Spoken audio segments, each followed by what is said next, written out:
नमस्कार, news point लेकर हाजिर हूं मैं राजीव। दोस्तों, ईरान के साथ युद्ध विराम का फिर से एक नया दावा डोनाल्ड ट्रंप, जो अमेरिका के राष्ट्रपति हैं, उन्होंने कर दिया है। हालांकि जो बाइडेन के प्रशासन में ईरान में अमेरिका के विदेश दूत रहे, ईरान में अमेरिका के विशेष दूत रहे रॉबर्ट मैली का कहना है कि ट्रंप युद्ध में जब राजनीतिक और आर्थिक मोर्चे पर बड़ा नुकसान उठा लेंगे, उसके बाद ही किसी बड़े समझौते पर वो पहुंचेंगे। इस बीच संयुक्त राष्ट्र में भी ईरान ने अमेरिका के युद्ध अपराधों पर चर्चा की है और आप जानते हैं कि ईरान पर युद्ध के अब 1 महीना होने को है और इस दौरान अमेरिका और इजराइल को अपना एक भी लक्ष्य यानी टारगेट हासिल नहीं हुआ है। लेकिन दोनों देशों की क्रूरता और अपने हिसाब से अंतर्राष्ट्रीय कानून की व्याख्या की पोल दुनिया के सामने खुल चुकी है। ईरान के विदेश मंत्री सैयद अब्बास अरागची ने एक पोस्ट में लिखा है कि अमेरिका ने सुरक्षा के बहाने इजराइल की गजा नाकेबंदी का समर्थन किया और सहायता रोक दी, फिर भी हॉर्मुज जलडमरू मध्य में ईरान द्वारा आत्मरक्षा करने की निंदा करता है। दोहरा मापदंड, इजराइल के अपराध जायज हैं, जबकि ईरान द्वारा आक्रमणकारियों के विरुद्ध रक्षा करना निंदनीय है। अंतर्राष्ट्रीय कानून सुविधा का साधन नहीं है। वहीं अरागची ने संयुक्त राष्ट्र में मानवाधिकार परिषद की एक चर्चा में कहा है कि ये आक्रामक युद्ध सरासर अनुचित है। अमेरिका और इजराइल ने 28 फरवरी को इस आक्रमण की शुरुआत की। मीनाब में सजराह प्राथमिक विद्यालय को निशाना बनाना एक युद्ध अपराध है, जिसकी सभी को स्पष्ट रूप से निंदा करनी चाहिए। ये महज एक घटना या चूक नहीं थी, ये कह रहे हैं सैयद अब्बास अरागची। और ये बात उन्होंने कही है यूनाइटेड नेशन के मानवाधिकार परिषद में। जी हाँ, इधर इस युद्ध में, इस जंग में अमेरिका की कमजोरी तो जाहिर हो ही गई है। ईरान के टेलीविजन ने अमेरिका की सेना को हॉलीवुड की सेना कहते हुए एक चुनौती भरा संदेश प्रसारित किया है, जिसमें टकराव के लिए तैयार रहने का दावा किया गया है और वियतनाम, अफगानिस्तान और इराक से भी बदतर हालात जो है वो होने की चेतावनी दी गई है अमेरिका की। और ये वीडियो सोशल मीडिया पर खूब वायरल हो रहा है। दूसरी तरफ टाइम्स ऑफ इजराइल ने भी रिपोर्टों का हवाला देते हुए बताया है कि इजराइल रक्षा बलों के chief of staff lieutenant general Eyal Zamir ने चेतावनी दी कि पश्चिम एशिया में संघर्ष के बीच बढ़ते दबाव और सैनिकों की कमी से इजरायली सेना कमज़ोर पड़ सकती है और टूट भी सकती है। अमेरिका और इजराइल के कमज़ोर होने की इन निशानियों के बीच अमेरिकी राष्ट्रपति डोनाल्ड ट्रंप ने ट्रूथ सोशल पर पोस्ट किया। ईरानी सरकार के अनुरोध के अनुसार कृपया इस बयान को इस बात का प्रतीक, यहाँ पे साफ ईरानी सरकार के अनुरोध के अनुसार कृपया इस बयान को इस बात का प्रतीक माने कि मैं ऊर्जा संयंत्रों को नष्ट करने की अवधि को 10 दिनों के लिए सोमवार 6 अप्रैल 2026 को रात 8 बजे तक स्थगित कर रहा हूँ। बातचीत जारी है और फर्जी समाचार मीडिया और अन्य लोगों द्वारा इसके विपरीत गलत बयानों के बावजूद ये बहुत अच्छी तरह से चल रही है। तो ट्रंप जो है, डोनाल्ड ट्रंप बातचीत जारी होने का दावा कर रहे हैं। वहीं जर्मनी के विदेश मंत्री योहान वाडेफुल ने जर्मनी के एक रेडियो स्टेशन से जर्मन रेडियो से बात करते हुए कहा है कि दोनों देशों यानी ईरान और अमेरिका के बीच अप्रत्यक्ष संपर्क रहे हैं और सीधी मुलाकात की तैयारियां कर ली गई हैं। उनके मुताबिक ये बातचीत बहुत जल्द पाकिस्तान में हो सकती है, लेकिन जो बाइडेन प्रशासन के दौरान ईरान में अमेरिका के विशेष दूत रहे रॉबर्ट मैली ने बीबीसी से चर्चा में कहा है कि राष्ट्रपति ट्रंप का ईरान के ऊर्जा संयंत्रों पर हमले को 10 दिनों के लिए टालने का मतलब ये नहीं है कि वो इससे पहले ज़मीनी हमले का आदेश नहीं देंगे। उन्होंने कहा है, यानी रॉबर्ट मैली ने कहा है कि ट्रंप का ये कहना है कि बातचीत में हुई प्रगति के कारण ये विराम उचित है। इसका मतलब ये नहीं है कि असल में कोई बातचीत चल भी रही है। उनका कहना है कि ये तब होगा जब ट्रंप ये तय कर लेंगे कि अब बहुत हो चुका है और इससे उन्हें राजनीतिक और आर्थिक दोनों ही मोर्चों पर नुकसान उठाना पड़ रहा है।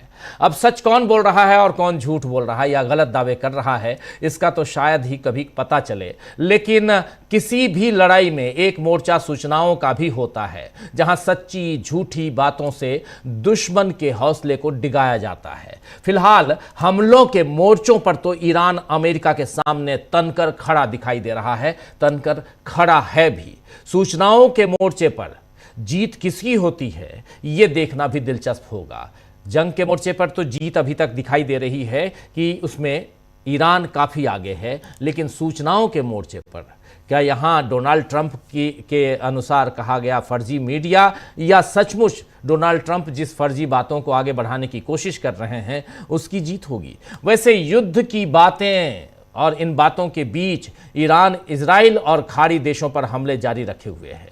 इस बीच ईरान ने भारत समेत उन देशों को अनोखे अंदाज में धन्यवाद दिया है जिन्होंने इस लड़ाई में उसका साथ दिया। ईरान ने इजराइल पर मिसाइलों से हमला किया और इन मिसाइलों पर भारतीयों के लिए मैसेज लिखा, इंडियंस के लिए मैसेज लिखा। इस पर ईरान ने लिखा है कि भारत के लोगों का शुक्रिया। इतना संदेश लिखकर, भारत के लोगों का शुक्रिया, इतना संदेश लिखकर ईरान ने मिसाइल इजराइल पर दाग दी, यहां जो लिख रहे हैं। और एक मिसाइल पर जर्मनी, पाकिस्तान, स्पेन जैसे देशों के लिए भी संदेश लिखे गए हैं। सोशल मीडिया पर तस्वीरें सामने आई हैं जिसमें सफ़ेद रंग की, और ये आप देख लीजिए, सफ़ेद रंग की मिसाइल पर भारत के लोगों का धन्यवाद लिखा हुआ है। Thank you German people, thank you Indian people, people of India, देखिए लिखा हुआ। तो ये है, ये लिखा जा रहा है और ये मिसाइल के ऊपर लिखा हुआ है और इसको दागी गई हैं, इधर ईरान ने दागी हैं इजराइल के ऊपर। ईरान की इस्लामिक रेवोल्यूशनरी गार्ड कॉर्प यानी IRGC ने कहा है कि उसने शुक्रवार को इजराइल पर 83वां हमला किया है। इसमें लंबी और मीडियम रेंज की मिसाइलें, ड्रोन आदि का इजराइल के मिलिट्री सुविधाओं पर ये छोड़े गए हैं और इसके अलावा खाड़ी देशों पर भी ऐसी ही मिसाइलें ईरान ने दागी हैं। ये बात यहाँ कही जा रही है। वहीं इस युद्ध में, इस जंग से होने वाले नुकसान की आंच में अब पूरी दुनिया झुलस रही है और इसकी तुलना अब कोविड महामारी से की जा रही है। संसद में तो प्रधानमंत्री नरेंद्र मोदी ने इसका जिक्र किया ही था। अब रूसी राष्ट्रपति व्लादिमीर पुतिन ने भी कहा है कि कोई भी व्यक्ति दुनिया पर पड़ने वाले खाड़ी संघर्ष के गंभीर परिणामों का अनुमान नहीं लगा सकता है और इसकी तुलना केवल कोविड महामारी से ही की जा सकती है। पुतिन ने यह भी कहा कि ईरान पर अमेरिका और इजराइल के संयुक्त हमले से भड़के संघर्ष के बढ़ने से उद्योग खतरे में पड़ गए हैं और ये कहना मुश्किल है कि आगे इसके क्या परिणाम हो सकते हैं।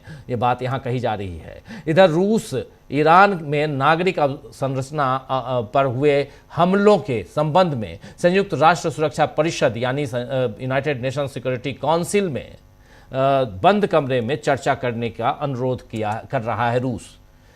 यूनाइटेड नेशन में रूसी मिशन के प्रेस सचिव एवगेनी उस्पेंस्की ने पत्रकारों को बताया है कि रूसी संघ ने यानी रशिया ने ईरान में शैक्षणिक और स्वास्थ्य सुविधाओं सहित नागरिक अवसंरचना पर जारी हमलों के संबंध में संयुक्त राष्ट्र सुरक्षा परिषद से बंद कमरे में चर्चा करने का अनुरोध किया है।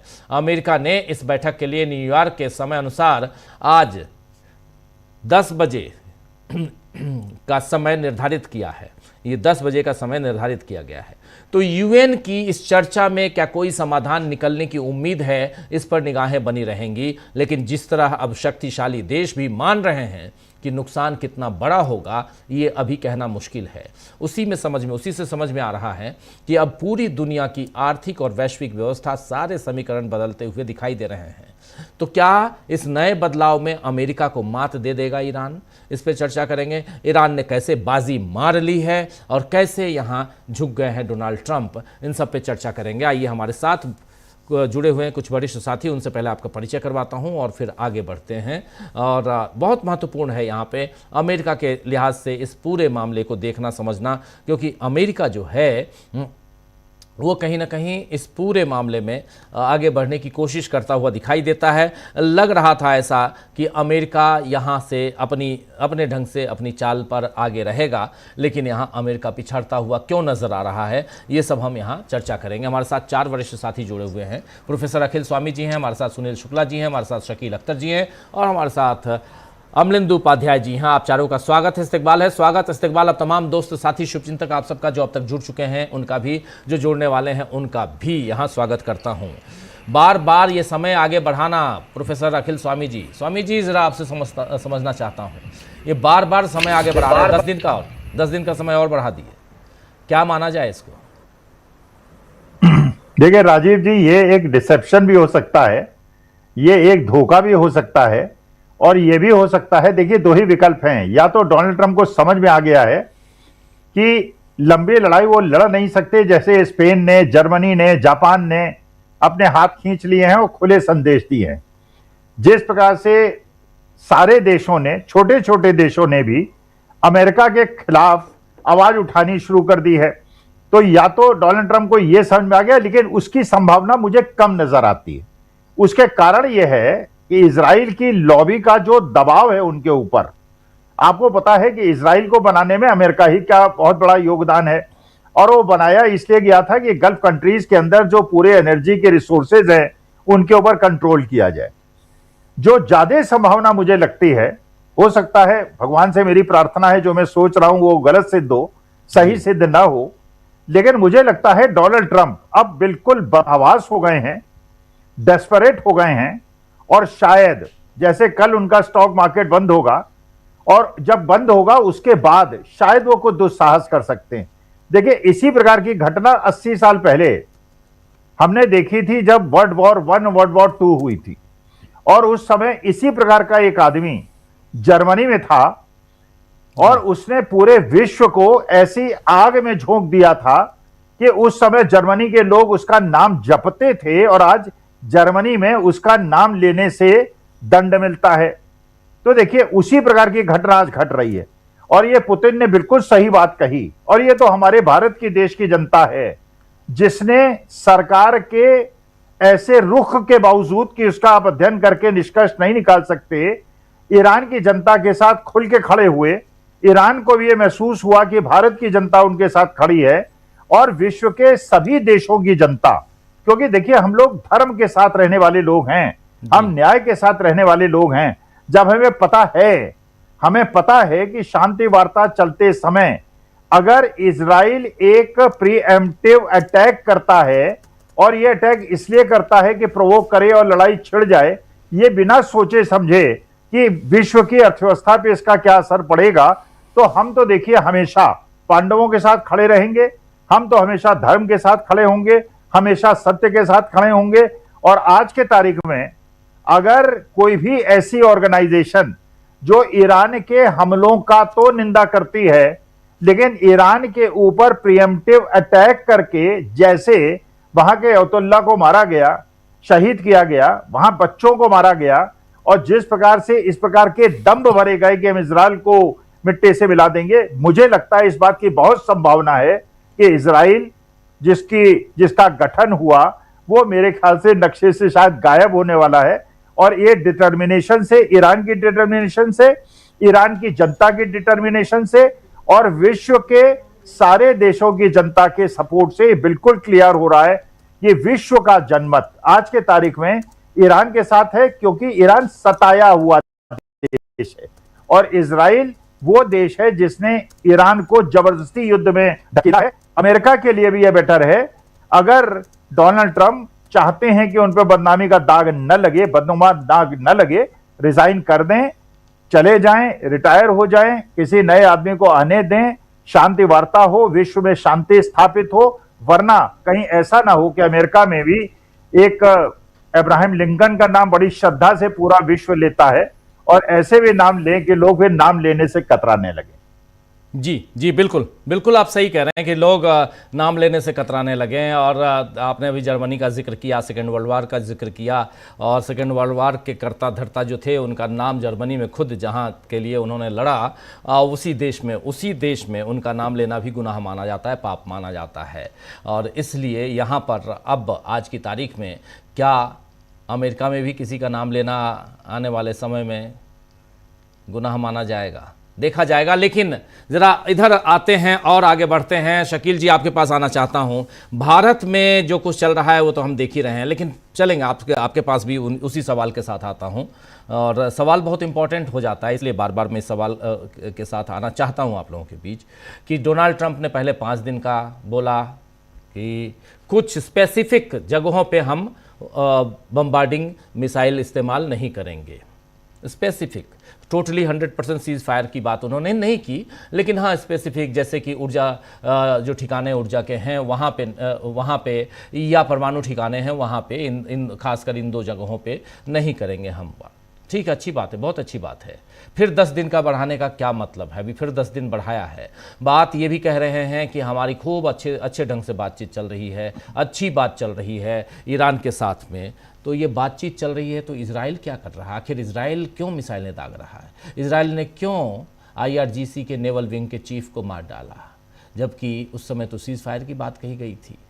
आप मार काट कर रहे हैं, इसका मतलब है कि या तो तालमेल की कमी है, दोनों देशों के बीच समन्वय की कमी है, या एक बात जो यहाँ बहुत महत्वपूर्ण बात जो स्वामी जी कह रहे थे कि अंदर खाने कुछ और चल रहा है। इसका मतलब कैसे देखा जाए? अमेरिका कुछ और प्लानिंग कर रहा है, शेयर मार्केट और बाकी मार्केट से पैसे की कमाई, ये सब तो आपदा में अवसर, ये तो अलग चीज़ है।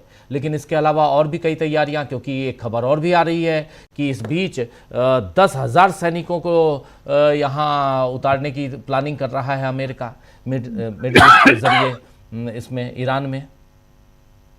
शकील जी, हमले भी कर रहा है, हमले की बात भी कर रहा है, 10,000 मरीन भी पहुंचाने का प्लान कर रहा है।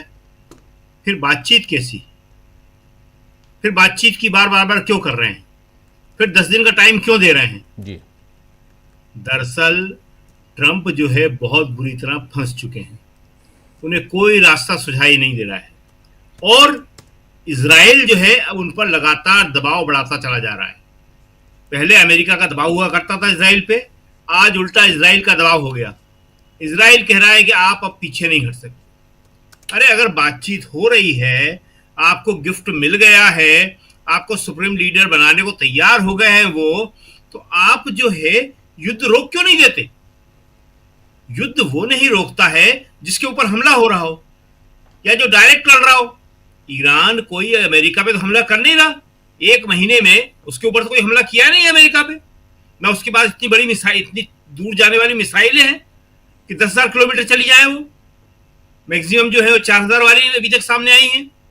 तो अमेरिका जो है हमला उस पर हो नहीं रहा है, वो रोक दे तो पूरी दुनिया में एक मैसेज जाएगा कि हाँ अमेरिका जो है मामले को खत्म करना चाहता है, अच्छा मैसेज जाएगा।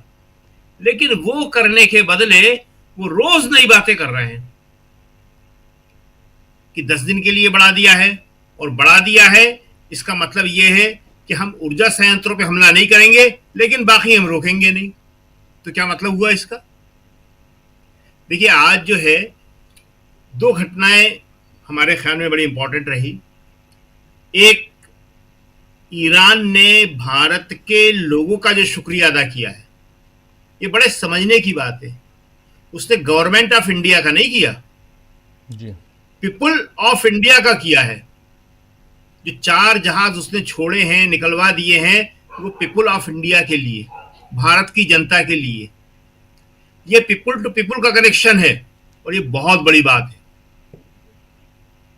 दूसरी बात, उसने तो हमारे 4 जहाज भी निकलवाए, हमारी जनता को धन्यवाद भी दिया। हमने क्या किया? हमने आज एक बड़ा खेल करने की कोशिश करी जी।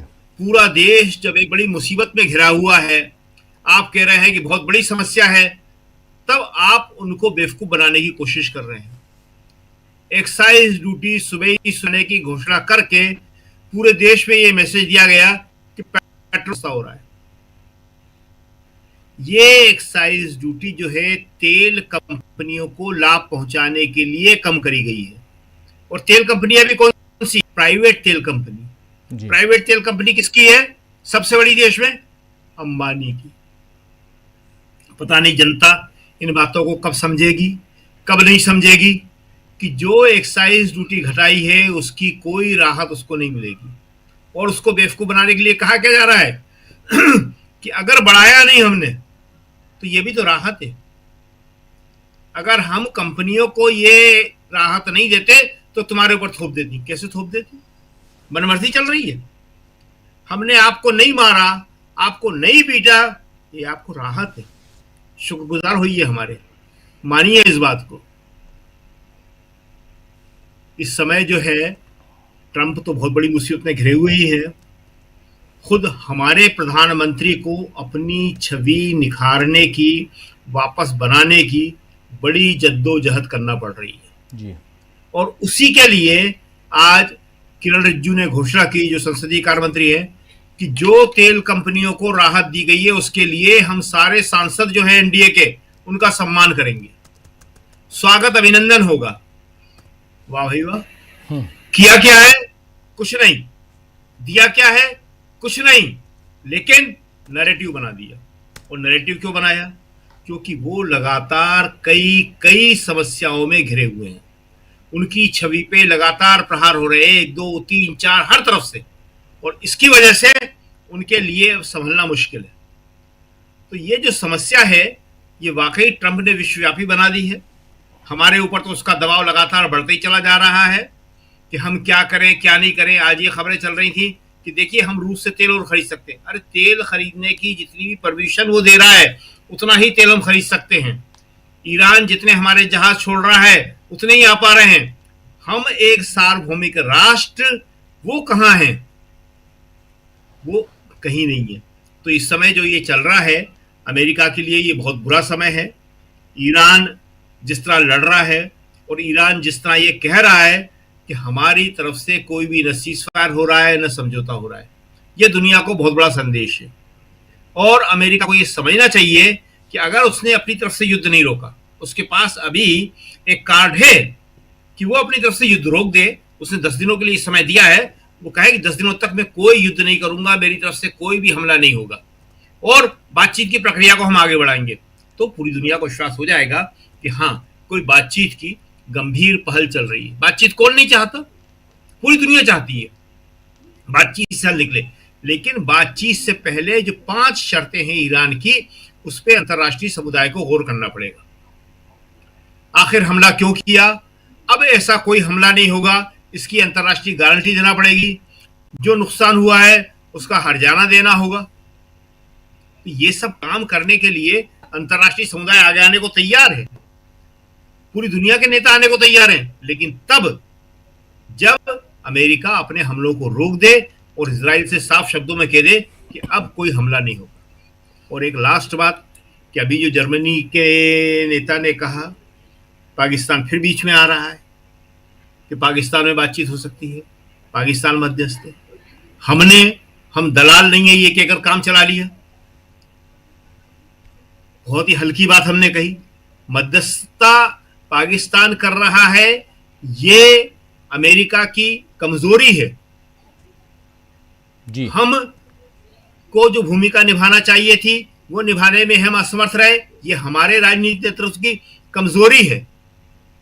लेकिन इसमें यह कहना कि ये दलाली हो रही है और ये ऐसा हो रहा है वैसा हो रहा है, अरे समझौते के लिए तो कहीं भी जाएंगे जहां उन्हें जगह मिलेगी। हमने अपना माहौल क्यों खराब कर दिया? हम उस भूमिका से क्यों पीछे हट गए?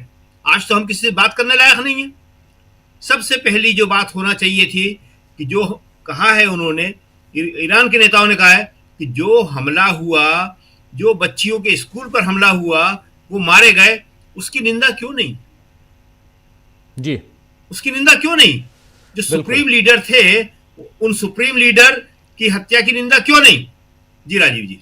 जी जी, बिल्कुल बिल्कुल आप सही कह रहे हैं। जॉन अब्दी साहब जुड़ गए हैं हमारे साथ। उधर अब्दी साहब जुड़ रहे हैं, कनेक्ट कर रहे हैं, और बहुत महत्वपूर्ण हो जाता है ईरान से बातें हम तक पहुंचना। अब्दी साहब, मेरी आवाज़ आ रही है? माइक कनेक्ट नहीं है। अब्दी साहब दोबारा जुड़ जाइए आप हमारे साथ प्लीज़, दोबारा एक बार रिकनेक्ट होइए। और आता हूं, बहुत ज़रूरी है आपसे बहुत कुछ समझना। आज की तारीख में तो और भी ज़रूरी हो जाता है जब अमेरिका जो है ये 10 दिन का यहाँ युद्ध विराम की घोषणा करता है, तो इसलिए भी ज़्यादा ज़रूरी हो जाता है। इस बीच अमेरिका ने, ट्रंप ने हवाई अड्डों पर राष्ट्रीय आपातकाल की घोषणा कर दी है। DHS को TSA अधिकारियों को तत्काल भुगतान करने का निर्देश देने वाले आदेश पर हस्ताक्षर किया है और राष्ट्रीय हवाई अड्डों पर राष्ट्रीय आपातकाल की घोषणा की है डोनाल्ड ट्रंप ने अपने हवाई अड्डों पे। जॉन आब्दी साहब, आपका स्वागत करता हूं इस कार्यक्रम में। आवाज़ आ रही है हमारी? आपकी आवाज़ नहीं आ रही है, माइक शायद कनेक्टेड नहीं है, आपकी आवाज़ नहीं आ रही है हम तक, आपकी आवाज़ नहीं आ रही है। मेरी आवाज़ शायद आप तक आ रही होगी, लेकिन आपकी आवाज़ हम तक नहीं आ रही है। शायद माइक कनेक्शन आपका नहीं है जिससे आवाज़ आए। एक बार चेक करके, और मैं अपनी, जी आपकी आवाज़ नहीं आ रही है, दोबारा रिकनेक्ट कीजिए, शायद उससे हो जाए। रिकनेक्ट कीजिए। इस बीच जल्दी से आता हूं एक छोटे कमेंट के लिए। सुनील शुक्ला जी आपके पास नहीं आ रही है आपकी आवाज़, क्यों नहीं आ रही है आब्दी साहब?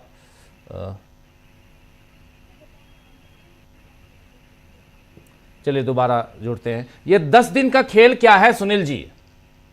जब तक जुड़ते हैं जॉन अब्दी साहब, उनके पास चलेंगे। जरा ये बताइए 10 दिन का क्या खेल है? पहले 5 दिन फिर 10 दिन। सुनील जी। धन्यवाद राजीव जी। एक अविश्वसनीय व्यक्ति का जो आचरण होता है उसके आधार पर आप मूल्यांकन कर सकते हैं। क्या ट्रंप की घोषणाओं को लेकर के उस व्यक्ति पे आप विश्वास कर सकते हैं? ट्रंप जो कह रहे हैं वही करते हुए आपको दिख रहे हैं? क्या ट्रंप ने जितनी बातें कही हैं उस पर वो कायम रहे हैं? क्या उन्होंने अपने बयानों को लगातार बदला नहीं है? और इस बात की स्थिति है कि आप समय ले रहे हैं। आप जिस ताकत के साथ, जिस सैन्य ताकत के साथ अपने सैनिकों के बल पर, अपने हथियारों के बल पर ईरान को आप झुकाने का प्रयास कर रहे थे, उसमें आपको सफलता नहीं मिली। ईरान झुकने के लिए तैयार नहीं हुआ। ईरान अपनी बात कहता रहा और कह रहा है कि हमारे ऊपर युद्ध थोपा गया है, हम अपने देश की सीमाओं को बचाने के लिए, अपनी संप्रभुता को बचाने के लिए लड़ते रहेंगे जी। 5 दिनों तक ये माहौल बनाते रहा। ट्रंप की एक समझौता वार्ता चल रही है। ईरान ने साफ साफ कहा कि हम कोई शांति वार्ता नहीं चाहते हैं, हम युद्ध खत्म करना चाहते हैं, लेकिन अपनी शर्तों पर। हम किसी ऐसे शर्त को नहीं मानेंगे जिससे केवल शांति वार्ता की जाए और हमारे हितों की अनदेखी की जाए। साफ साफ कहा जी। और वो अपनी बातों पे अड़ा हुआ है। आज UN मानवाधिकार में भी ईरानी प्रतिनिधियों ने कहा कि नहीं, हमने किसी मानवाधिकार का हनन नहीं किया, हमारे ऊपर युद्ध थोपा गया है, हमारी सीमाओं का अतिक्रमण किया गया है, हमारी संप्रभुता के साथ खिलवाड़ किया गया है और हम अपने आप को बचाने के लड़ रहे हैं। ये 10 दिन का जो समय अमेरिका ने लिया है, मेरी अपनी समझ है कि यह कोई इस समस्या का अस्थायी समाधान नहीं है। अस्थायी समाधान इसलिए भी नहीं है कि इजराइल के विस्तारवादी सोच के साथ अमेरिका खड़ा है। अमेरिका ईरान को यह समझाने में कामयाब नहीं हो पाएगा कि वह अपनी सीमाओं में रहे और जो 2 राष्ट्र का सिद्धांत स्वीकार किया गया अंतर्राष्ट्रीय पैमाने पर, फिलिस्तीन को दर्जा दे, वो मानेगा नहीं। वह ये अपनी विस्तारवादी तौर तरीके को बढ़ाता रहेगा। तो अगर इजराइल इस हमले की गतिविधियों को सैन्य संघर्षों से हटने के लिए तैयार नहीं है, तो इस वार्ता का मतलब क्या है? अगर जो ईरान के साथ वार्ता की बात की है अमेरिका ने, उसमें अगर इजराइल शामिल नहीं है तो इस वार्ता का क्या मतलब है? और ईरान का सही स्टैंड रहा, उसने कहा कि नहीं, हम किसी वार्ता में शामिल नहीं है। पाकिस्तान को लेकर के भी ईरान ने अपने नाराजगी व्यक्त कर दी कि नहीं, हम पाकिस्तान को हम न तो स्वीकार करते हैं, न हमने अधिकृत किया।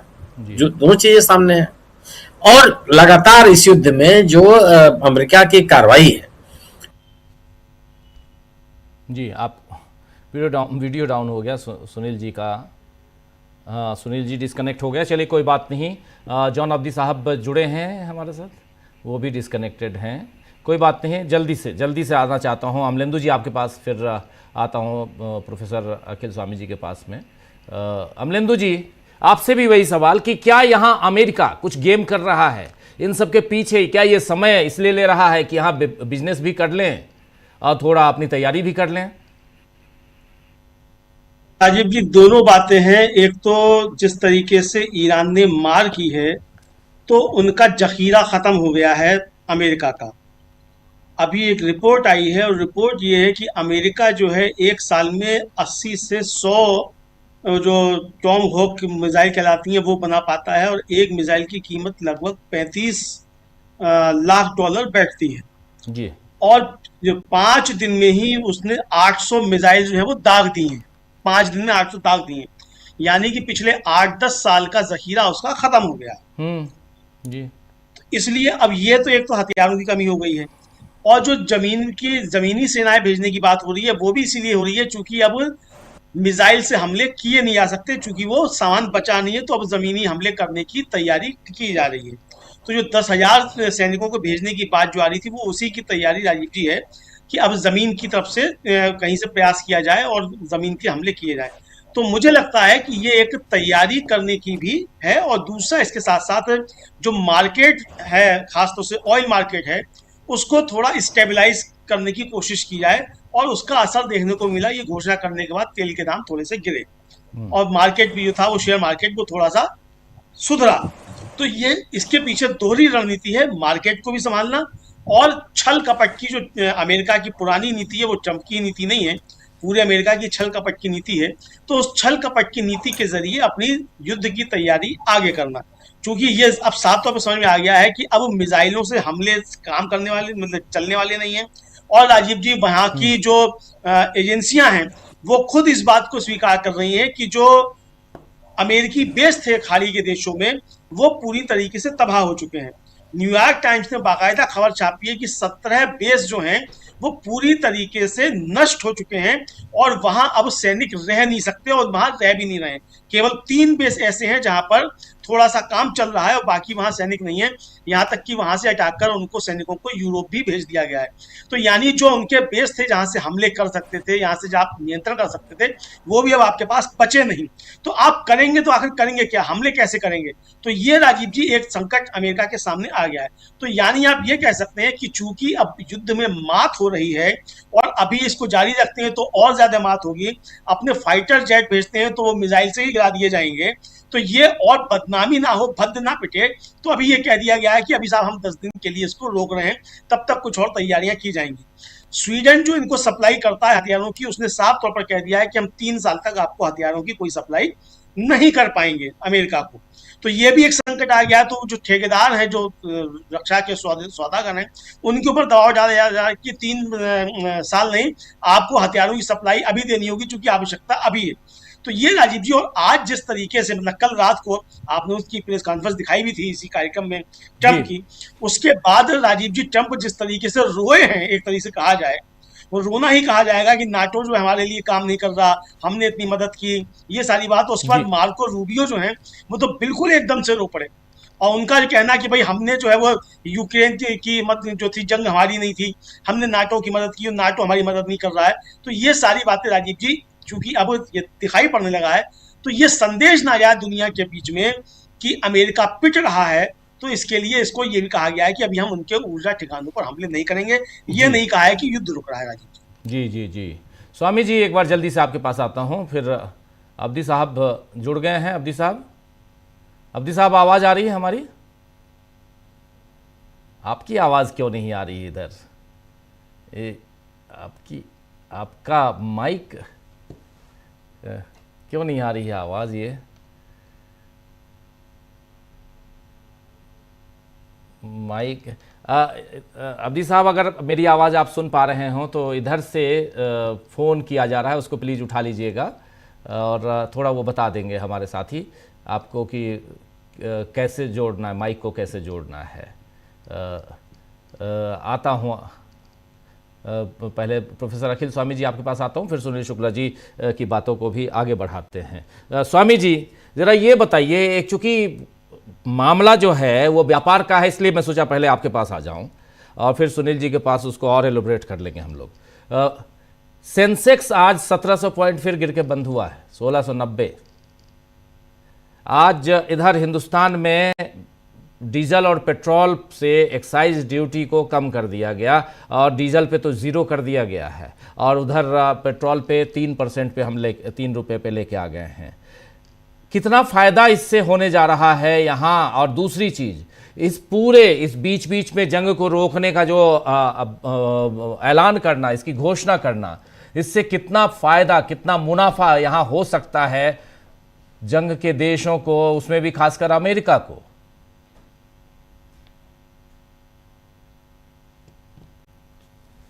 अनम्यूट कीजिए स्वामी जी, अनम्यूट कीजिए प्लीज। राजीव जी, जो शकील साहब ने कहा बिल्कुल सही बात कही। एक प्रकार से सरकार ने भेंट दी है पूंजीपतियों को और यह दिखाया गया है कि उपभोक्ता को फायदा हुआ है। देखिए, सरकार जो टैक्स की कमी करेगी, 44 लाख करोड़ रुपए 11 साल में इन लोगों ने हम लोगों से वसूले। जब $140 पर बैरल का तेल था, हम 70 रुपए का पेट्रोल खरीदते थे, और जब $60 का तेल था तब हम 100 रुपए का खरीदते थे। पैसा इन्होंने भीषण इकट्ठा कर लिया है। टैक्सेस लगा लगा के इन्होंने हम तक फायदा नहीं पहुंचने दिया, महंगाई बढ़ती रही, हम लोग परेशान रहे। अब क्योंकि पूंजीपति परेशान थे कि अगर दाम नहीं बढ़ा पाएंगे, क्योंकि जब तक 5 विधानसभा के चुनाव नहीं हो जाएंगे दाम बढ़ा नहीं पाएंगे, पूंजीपतियों को नुकसान हो जाएगा, और जो ये टैक्स की कमी होगी हम लोगों से वसूल लेंगे।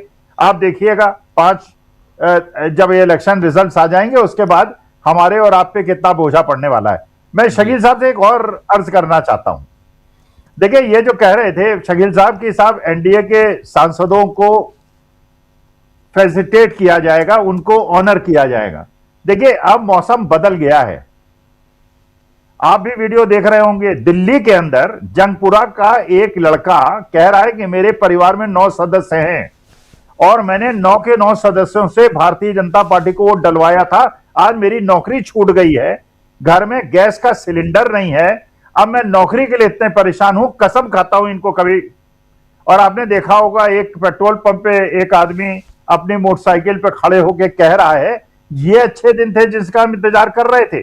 पेट्रोल पंप पे लंबी लंबी लाइनें, एलपीजी की लंबी लंबी लाइनें, और सरकार कह रही है किसी चीज की कोई कमी नहीं है। देखिए, वास्तविकता यह है, ये जो विभीषिका है जो कि जानबूझ के विश्व पे थोपी गई है। और देखिए, जिन लोगों शेयर मार्केट में जिसके इन्वेस्टमेंट है और जिनके नहीं भी है, राजीव जी, मैं उनको भी निवेदन करना चाहता हूं। 2004 तक जो अधिकारी थे उनको पेंशन मिलती थी। 2004 के बाद लोगों के पैसों को शेयर मार्केट में जबरदस्ती ठूसा गया है, और जब उनका पैसा शेयर मार्केट में चला गया लाखों करोड़ों रुपए, जब पैसा ज्यादा हो जाएगा, शेयर कम हो जाएंगे तो शेयर प्राइसेस बढ़ जाएंगे। ये बताया गया, देखिए शेयर प्राइसेस बढ़ गए।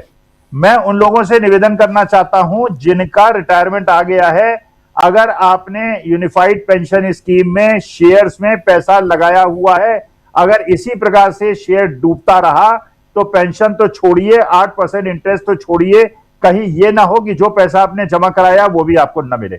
जो पुतिन ने कहा है वो बिल्कुल सही बात है। अभी हम लोग, राजीव जी, अंदाजा नहीं लगा पा रहे हैं, इतना भीषण स्थिति हो जाएगी पूरे विश्व की। और भारत की तो भाई देखिए, दूसरी जगह पे तो लोग भाई ठीक है $10,000 पर मंथ कमाते हैं, अगर उनकी आमदनी $6,000 भी हो जाएगी। आपको पता है कोविड में $1,500 पर व्यक्ति अमेरिका ने उनको हिट दे दी थी, उनके पास पैसे की कमी नहीं है। अरे हमारे देश में तो 80 करोड़ लोग ऐसे हैं जो 5 किलो अनाज पे जीते हैं। हमारे देश में हमने वो देश देखा है जब कोविड के अंदर लोग, गरीब लोग सड़क पे चलते हुए मर रहे थे, और गंगा के किनारे प्रयागराज के अंदर जहां सनातनी लोग अपनी लाश नहीं दफनाते हैं, जलाते हैं, दफनानी पड़ी थी, 3-3, 4-4 दिन की वेटिंग लिस्ट थी।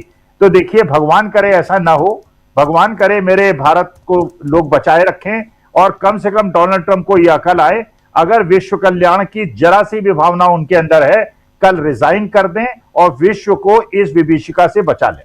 जी जी जी, विश्व को इस विभीषिका से बचाने के लिए कम से कम वो नेता आगे आए जो लोग आज सत्ता पर काबिज हैं, और अगर कुछ नहीं कर सकते हैं तो कुर्सी से उतर जाएं। ये कह रहे हैं हमारे साथी प्रोफेसर अखिल स्वामी जी, बहुत सही बात कह रहे हैं। ज़रा सुनील शुक्ला जी, इसीलिए क्योंकि आखिर आर्थिक रूप से कितनी चोट पड़ रही है दुनिया को इस जंग में, और इस जंग को आखिर ईरान ने तो बहुत ही प्लानिंग के साथ इस जंग को लड़ने की प्लानिंग पहले से की थी, और वो अभी लड़ रहा है ईरान। वो दिखाई दे रहा है।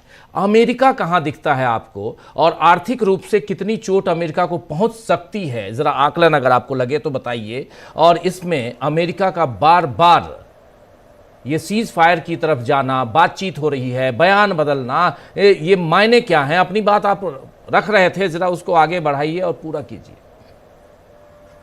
सुनील शुक्ला जी। पहले तो राजीव जी स्क्रीन पे चल रहा है कि एक्साइज ड्यूटी कम की गई डीजल और पेट्रोल पर जी। मैं बहुत खुश हो गया कि तो तेल की कीमत गिर गई। मैंने अपने पेट्रोल पंप वाले से पूछा कि भाई मैं कब आ जाऊं, कब लागू कब हो रहा है? कहा कोई की कीमत कम नहीं हो रही है। ये बहुत कंफ्यूजिंग है कि वो आप कम दिखा रहे हैं और वो कह रहा है कोई कीमत कम ही नहीं हुई है। तो ये जिनके लिए कम हुआ है कम से कम वो तो पता चले ये किसको कम किया जा रहा है। हमको तो कोई राहत मिल नहीं रही है। हमको तभी राहत नहीं मिली थी जब रूस से हम कम कीमत पेट्रोलियम प्रोडक्ट ला रहे थे। आप तो मान लीजिए प्रीमियम कीमत पर वो बेच रहा है, तभी हमको कोई राहत नहीं मिली।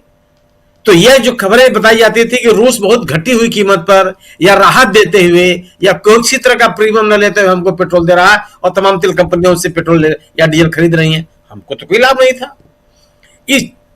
इसलिए जब अमेरिका ने कहा कि आप रूस से तेल नहीं खरीदोगे तो हमारे जैसे लोगों के मन में कोई नाराजगी भी नहीं थी कि जब वो घटी हुई कीमत का मुझे कोई फायदा है नहीं है तो पेट्रोल कंपनियां ले या मत ले, उनके ऊपर कोई दंड लगे या न लगे। सवाल है कि राष्ट्रीय हित तब तक क्या हो सकता है जब तक उस देश के नागरिकों का हित उसमें शामिल ना हो। अगर उसका लाभ देश के नागरिकों को न मिल रहा हो तो ये जो वस्तुस्थिति साफ होनी चाहिए कि यह जो एक्साइज ड्यूटी कम हुई है वो हमारे आपके लिए नहीं है, खुदरा मार्केट पे नहीं है, यह कारपोरेट के लिए है, यह पूंजीपतियों के लिए है, उनको राहत देने के लिए किया गया। आप सोचिए कि बढ़ी हुई कीमत एक कंपनी का नया कंपनी है पेट्रोलियम के क्षेत्र में, उसने कीमत बढ़ा दिया, 5 रुपया बढ़ा दिया डीजल में, पेट्रोल में, और 2.5 रुपया बढ़ाया डीजल में। क्या उसके पेट्रोल बंद हो गए? लोग उसका पेट्रोल डीजल खरीदने नहीं जा रहे हैं। एक ऐसा माहौल बन गया कि व्यक्ति को किसी तरह से डीजल पेट्रोल मिले, किस कीमत में मिल रही है इसकी चिंता कोई नहीं कर रहा है। लोग आज गैस की स्थिति क्या है, एलपीजी गैस की किसी कीमत पर खरीद रहे हैं। कहीं आप इस बात पे धरना प्रदर्शन जुलूस देख रहे हैं क्या कि बढ़ी हुई कीमतों पर या ब्लैक एंड मार्केट में एलपीजी बिक रही है या लोग खरीद रहे हैं? लोग बस उनकी चिंता यह है कि किसी तरह से मिल जाए। नया कंपनी ने बढ़ाया, बड़ी हुई कीमत वो बेच रहा है, उसके ऊपर तो कोई असर नहीं है। बाकी जो कंपनियां हैं वो बढ़ावे चाहे मत बढ़ावे, तो ये लाभ आम आदमी के लिए नहीं है। और रही बात की जो रिजिजू साहब ने बयान दिया है कि इस निर्णय के लिए प्रधानमंत्री जी का स्वागत किया जाएगा, ये कोई नई बात भी नहीं है। ये तो इस तरह का नैरेटिव हमेशा से बनाते रहे हैं। आप याद कर लीजिए जब यूएस के साथ व्यापार समझौते के लेकर के बात हुई थी, उस वक्त ऐसे ही फूलमाला पहनाया गया था और वो समझौता आज तक नहीं हुआ। और जिस समय समझौता किया गया था उस समय टैरिफ दरों को लेकर के सर्वोच्च न्यायालय में, यूएस के सर्वोच्च न्यायालय में मुकदमेबाजी चल रही थी, जिसको बाद में सर्वोच्च न्यायालय ने उसको गैर कानूनी घोषित कर दिया। तो फूलमाला पहन लेने की जो आदत है ये तो पुरानी है, उससे आम आदमी लाभान्वित हो रहा है या नहीं हो रहा है इसकी जानकारी तो कम से कम होनी चाहिए कि इस एक्साइज ड्यूटी कम होने से हमारे आपके ऊपर कोई असर नहीं है। लंबी लाइनों में लगना है, पेट्रोल पंपों पे जाने पर यह हो सकता है कि आपको एक बैनर दिखाई पड़ जाए कि डीजल या पेट्रोल उपलब्ध नहीं है, बड़ी बड़ी लाइनें दिखाई पड़ रही हैं। ये क्यों लग रही हैं, क्यों नहीं उनको रोका जा पा रहा है, ये तो सरकार बता सकती है। अब रही बात ट्रंप साहब की बात की, आप समझौता वार्ता कर रहे हैं किसी के साथ, अगर आप चाहते हैं कि युद्ध खत्म हो तो फिर अपने युद्ध पोत क्यों भेज रहे हैं? फिर ये बात क्यों कही जा रही है कि जो मैरीन सेलर्स सैनिक हैं उनको आप अमेरिका में आप अमेरिकी सेलर्स इनको आप ईरान में उतारेंगे जी। ये बात क्यों कहा जा रहा है कि एक महत्वपूर्ण द्वीप पर, खार्क द्वीप पर, ईरान के खार्क द्वीप पर आप उसको उनको पहुंचाएंगे? ये बातें क्यों कही जा रही है? यह इस तरह की संशय की बातें क्यों नहीं दूर कर रहा है अमेरिका? उसके युद्धपूत लगातार ईरान की तरफ क्यों बढ़ रहा है? अगर इस युद्ध को समाप्त करने के लिए अमेरिका प्रयास कर रहा है, ट्रंप साहब प्रयास कर रहे हैं, दुनिया के सामने पैदा हुए आर्थिक संकट से दुनिया को मुक्ति दिलाना चाहते हैं, ऊर्जा संकट से मुक्ति दिलाना चाहते हैं, तो इजराइल को क्यों नहीं रोक रहे हैं कि आप हमले नहीं करेंगे? इजराइल हमला भी करता रहेगा, उस इजराइल को अमेरिकी हथियार भी मिलते रहेंगे, उस इजराइल को अमेरिका से आर्थिक सहायता भी मिलती रहेगी, उस इजराइल को अमेरिका का एक नैतिक समर्थन भी रहेगा, और आप शांति वार्ता भी करते रहेंगे। और इस शांति वार्ता की पहल को विश्वास भी लोग कर लें, मान लें कि नहीं नहीं, बहुत ही गंभीरता के साथ ये पहल की जा रही है, तो कैसे विश्वास कर सकता है, कैसे कोई मान सकता है?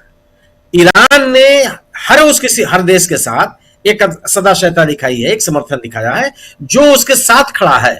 उसे 5 देशों का नाम लिया जिनके जहाजों को, युद्धपोतों को हॉर्मुज से निकालने की अनुमति दे रहा, जिसमें भारत है, पाकिस्तान है, रूस है, चीन है, श्रीलंका। वो करा क्या इनके जहाज जाने की उसके ऊपर कोई प्रतिबंध नहीं है। बाकी लोगों को भी जाने दे रहा है, लेकिन उनसे वह वसूल कर रहा है टैक्स, और वो भी टैक्स वसूल कर रहा है युआन में। भारतीय कंपनियों के साथ भी अभी एक खबर आ रही थी कि जिन देशों को उसने छूट दिया है, उस देश का कोई मालवाहक पोत किसी और देश के लिए चला गया जो ईरान का शत्रु देश है। उसका अपना स्टैंड है। ईरान का साफ साफ कहना, और ईरान का जो कहना है उसे आप असहमत नहीं हो सकते। ईरान एक ऐसा देश है जो थोपा युद्ध लड़ रहा है, अपने को बचाने के लिए लड़ रहा है। वो आक्रांता नहीं है, वह नरसंहार नहीं कर रहा है। वही ईरान ने कह रहा है कि जो हमारे ऊपर युद्ध थोपा गया, और इस युद्ध के कारण जो उसके नुकसान हुए, इसकी भरपाई उन लोगों को करनी पड़ेगी जिन्होंने युद्ध थोपा है। क्या गलत है इसमें? अगर ईरान कह रहा है कि खाड़ी देशों से अमेरिका को अपने सभी सैनिक अड्डे हटाने होंगे, क्या गलत कर रहा है? अगर आप शांति बहाल करना चाहते हैं खाड़ी देशों में, तो सैनिक अड्डे अमेरिका क्यों नहीं हटने चाहिए? आप अपने सैनिक अड्डे ही बनाए रखेंगे, उन सैनिक अड्डों से ईरान सहित किसी भी देश पे आप हमला भी करेंगे और शांति बहाली का दावा भी करेंगे। इसको कैसे स्वीकार किया जा सकता है? ये इसलिए ट्रंप का जो भी यह बयान है, मैं भी उन लोगों के साथ शामिल हूं जिनका यह कहना है कि यह एक शेयर बाजार को अपने देश में सुधारने की कोशिश है जी, आर्थिक लाभ पहुंचाने की कोशिश है, और अपनी तैयारियों को और मजबूत करने की कोशिश है। ईरान को झांसे में रखना है, लेकिन मुझे नहीं लगता है कि ईरान 40 साल से झांसे में नहीं है। इनके आर्थिक प्रतिबंधों के बावजूद जिस तैयारी के साथ इनका उसने मुकाबला किया है, तो इन चीजों से ईरान शांति वार्ता में उलझा रहेगा और अपनी तैयारियों को भूल जाएगा, या वो अपने सैनिकों को सतर्क करने से रोक देगा। वो स्थिति मुझे दिखाई नहीं पड़ती। लेकिन ट्रंप की जो घोषणाएं हैं वो अविश्वसनीय है। ट्रंप की जो कोशिशें हैं वो अविश्वसनीय है। दुनिया के तमाम देशों का हो सकता है कि दबाव है भी, क्योंकि दुनिया एक अजीब आर्थिक संकट के मुहाने पे खड़ी है, एक गंभीर ऊर्जा संकट से गुजर रही है, और इसका एहसास सबको है। इन दबावों को वास्तविक अर्थों में अमेरिका या ट्रंप कितना स्वीकार करेंगे, ये बड़ा सवाल है जी। अभी तक कम से कम मानवता के हित में अमेरिका कभी दिखाई नहीं पड़ा। वह उन ताकतों के साथ दिखाई पड़ा है जो मानवता के खिलाफ रही हैं, जो नरसंहार के समर्थक रहे हैं, जो नरसंहार करते हुए दिखाई पड़े हैं। तो सहज विश्वास ट्रंप पर नहीं किया जा सकता, बाकी समय बताएगा। जी बिल्कुल, बिल्कुल बाकी समय बताएगा। और ट्रंप पर विश्वास, सहज विश्वास नहीं कर पाएंगे आप, ये बिल्कुल सही कह रहे हैं। ज़रा जल्दी से आना चाहता हूँ एक छोटे कमेंट के लिए। शकील जी आपके पास, स्वामी जी भी हमारे साथ बने हुए हैं, अमलेंदु जी बने हुए हैं। शकील जी हिंदुस्तान के हालात आपको क्या दिखाई दे रहे हैं, अगर सीधे शब्दों में पूछूं तो?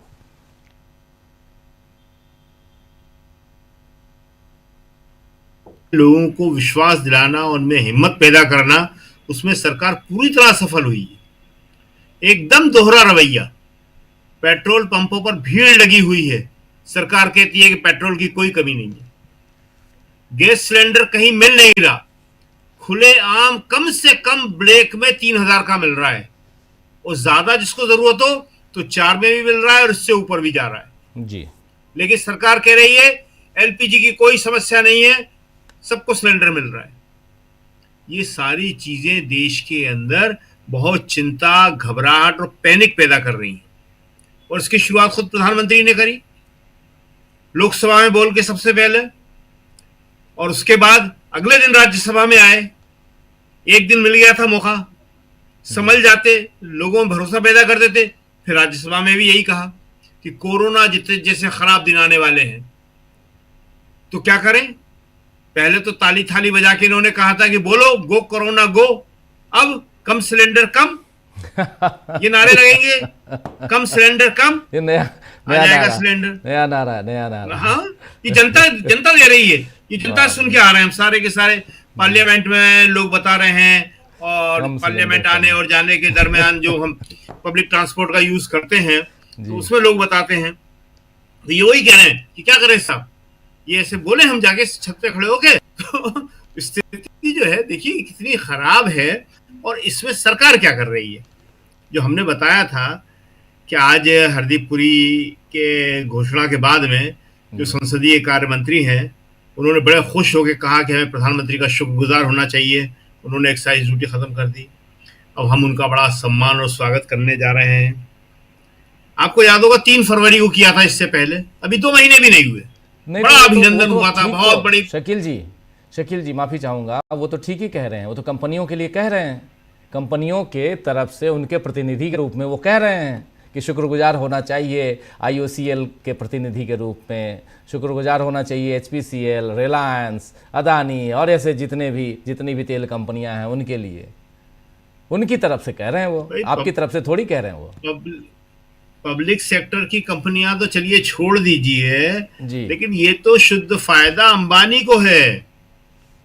और ये बता देना, घोषणा इस तरह हो रही है, प्रधानमंत्री को धन्यवाद इसलिए दिया जा रहा है, हरदीप पुरी इस तरह कह रहे हैं, किरण रिजिजू इस तरह कह रहे हैं कि जैसे ये फायदा जनता को दिया गया हो, और इसको बताया जा रहा है कि तुम्हारे समझ में नहीं आया तो फायदा हो गया।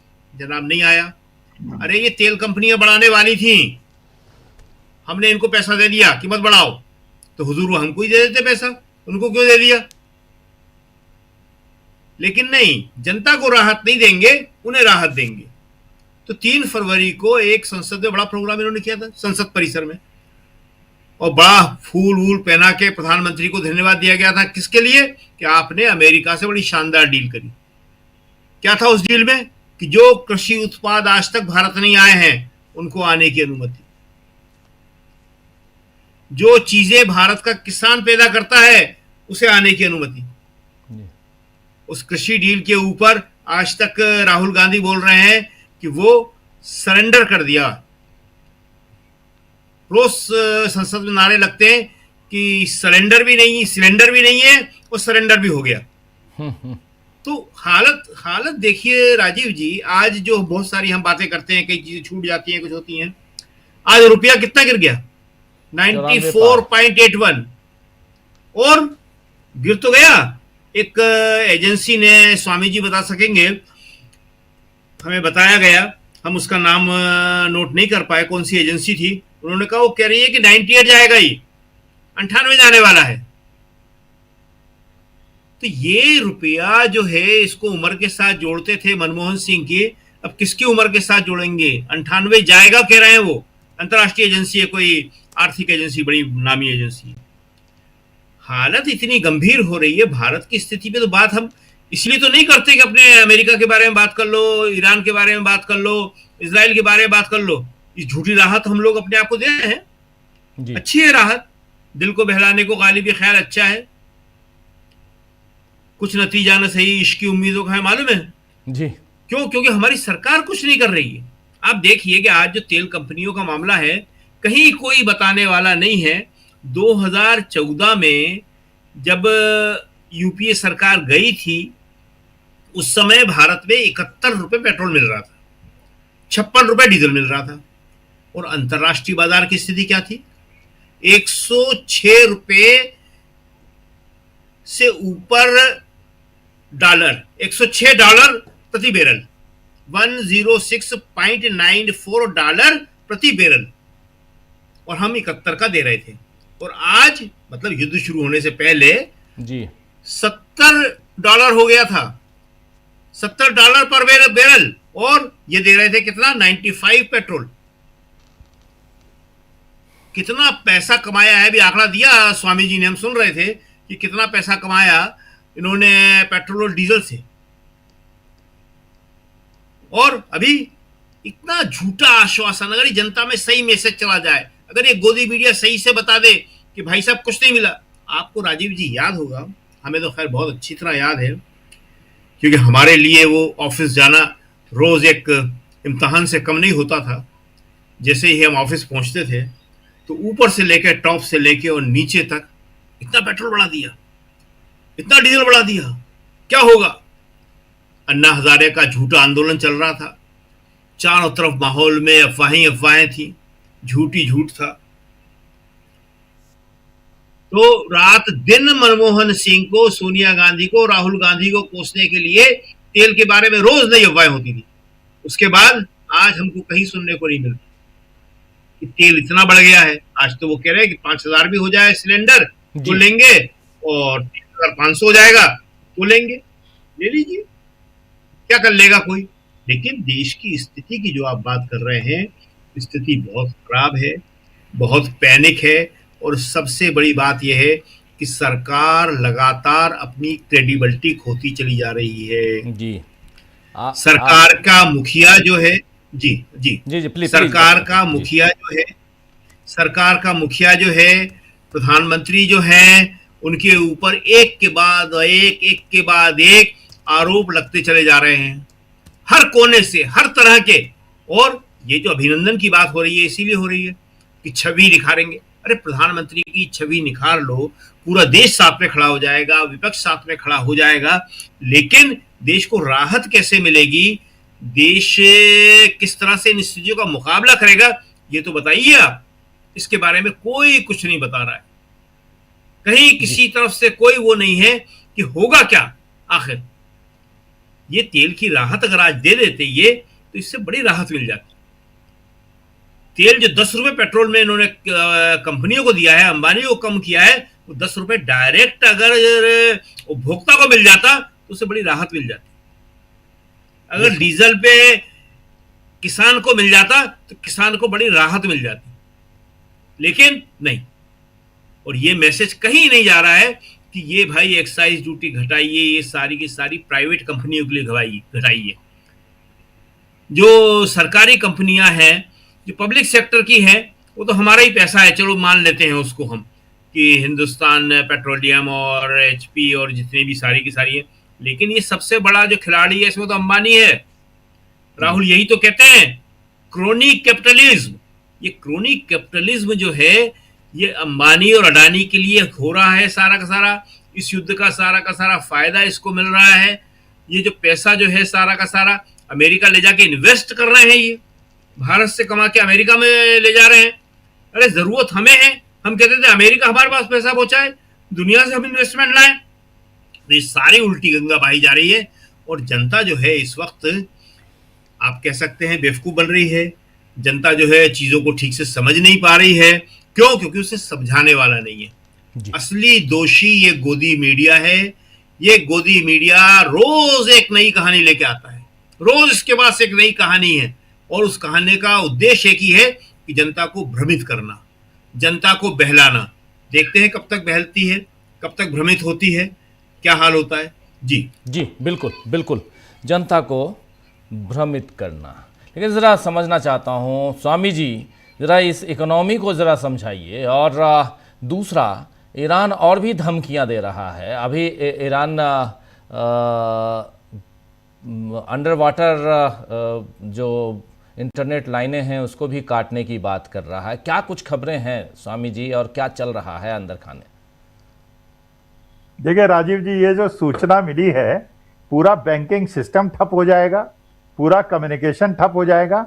और देखिए, अगर अमेरिका ने ये दुस्साहस किया, जो वो कह रहा है कि बिल्कुल इसको युद्ध को आगे बढ़ाएंगे, तो झेलेंगे हम लोग।